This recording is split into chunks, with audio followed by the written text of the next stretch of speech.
अस्सलाम वालेकुम, welcome to yummy treats. कैसे हैं आप सब? सर्दी की शिद्दत में काफ़ी इजाफा हो चुका है। इस ठठरती हुई सर्दी में गर्मा गर्म भाप उड़ाता हुआ आलू पालक का सालन मेरा तो बहुत फेवरेट है। आप में से किस किस का फेवरेट है? मैं आलू पालक बनाती हूँ थोड़े से अलग अंदाज में। आज मैं आपके साथ अपनी रेसिपी शेयर कर रही हूँ। बिस्मिल्लाहिर्रहमानिर्रहीम। आधा कप मस्टर्ड ऑयल यानी कि सरसों का तेल लिया। जी हाँ, सरसों के तेल के बहुत से बेनिफिट्स हैं, लेकिन इसे कुकिंग में यूज़ करने से क्यों अवॉइड करते हैं ज़्यादातर कि इसकी स्मेल आती है। एक बड़ी मिथ है कि इसको बर्न करेंगे तो इसकी स्मेल ख़त्म होगी। बिल्कुल भी नहीं, इसको बर्न करने से मेरे ख्याल में तो इसकी स्मेल बढ़ जाती है। हल्का सा गर्म करके इसमें थोड़ा सा ज़ीरा डाल लिया। ज़ीरे को हल्का सा इसमें कड़कड़ाएंगे, थोड़ा सा सौते करेंगे तो ज़ीरे की खुशबू जो है वो इसकी अपनी स्मेल को ख़त्म कर देगी। फिर इसमें डाल दिया 1 टेबल स्पून जिंजर गार्लिक का पेस्ट, जैसे आप देख रहे हैं हल्के से गर्म ऑयल में डाला है और फिर इसको भून लेना है तकरीबन 1 से 1.5 मिनट के लिए। अगर आप पहले प्याज भी डालना चाहें तो हल्के से गर्म ऑयल में डालें, ऑयल को बर्न बिल्कुल मत करें। और फिर मैं इसमें डाल दूंगी 5 से 6 सब्ज़ मिर्चें जिनको मैंने लंबा काट लिया है। इस तरह से काट के अब इनको हल्का सा भून के इसमें हम सबसे पहले आलू शामिल करेंगे। इस तरीके से जब आप सालन बनाते हैं तो आलू की खुशबू, उसका जो जायका है वो एक अलग ही लेवल का होता है। बहुत ही मज़ेदार रेसिपी बनती है। तकरीबन 5 से 6 मिनट तक मैंने आलू को अच्छे से भून लिया और उसके बाद मैं इसमें शामिल कर दूंगी 1 टेबल स्पून नमक।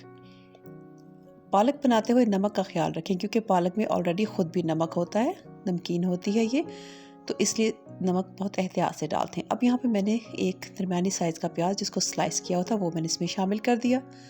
2 से 3 मिनट इसको मज़ीद भूनना है तब तक कि ये प्याज जो है थोड़ा सॉफ्ट हो जाएगा तब तक। और फिर हम इसमें शामिल कर देंगे हमारे जो बेसिक स्पाइसेस हैं वो, जो कि हम हर सालन में इस्तेमाल करते हैं, यानी कि सुर्ख मिर्च, ज़ीरा पाउडर, धनिया पाउडर और हल्दी। बनाने का तरीका सिर्फ थोड़ा सा फ़र्क है, चीज़ें सारी वही हैं, लेकिन अगर आप इस तरीके से मेरे अंदाज में बनाएंगे तो इसका जायका बहुत लाजवाब बनता है। इसे ज़रूर ट्राई करके देखिएगा। अब हम इसमें डाल देंगे पालक। पालक को बहुत अच्छे से वॉश करें, 2 से 3 पानी इसको अच्छे से वॉश करें और उसके बाद फिर इसको डालें। मैंने कुछ रेसिपीज़ में देखा है कि पालक को बॉयल करके इस्तेमाल किया जाता है। पालक को कभी भी बॉयल करके इस्तेमाल मत करें, इससे इसकी ग़िज़ाइयत भी ज़ाया होती है और इसका जायका भी, इसकी खुशबू भी। पालक को हमेशा अपने ही पानी में गलने दें। अगर आप चिकन के साथ या मटन के साथ भी बना रहे हैं और आप इसको अलग से बॉयल मत करें, इसको स्टीम दें। ये अपने ही पानी में बहुत अच्छे से गल जाती है और उसके बाद इसको इसमें शामिल कर दें। ये पालक बनाने का एक तरीका होता है। इससे इसकी खुशबू, इसकी ग़िज़ाइयत बिल्कुल ज़ाया नहीं होती। ये आयरन का बहुत रिच सोर्स है। देखिए पालक के पानी में तकरीबन 10 मिनट लगे हैं।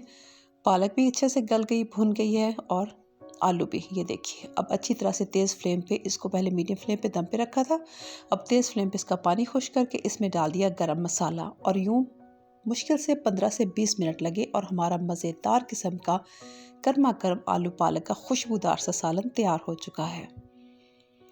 आपको आज की वीडियो कैसी लगी? अच्छी लगी है तो जल्दी से लाइक कर लें, चैनल पे नए हैं तो सब्सक्राइब कर लें और बेल आइकन प्रेस कर लें। और ये देखिए हमारा गर्मा गर्म भाप उड़ाता हुआ मज़ेदार सा सालन तैयार है। अब चाहे तो इसको तंदूर की रोटी के साथ खाएं या फिर गर्मा गर्म पराठे के साथ, सादा चपाती के साथ भी उतना ही मज़ा देगी। अब आपने इस रेसिपी को ट्राई ज़रूर करना है और ट्राई करने के बाद मुझे फ़ीडबैक भी ज़रूर देना है।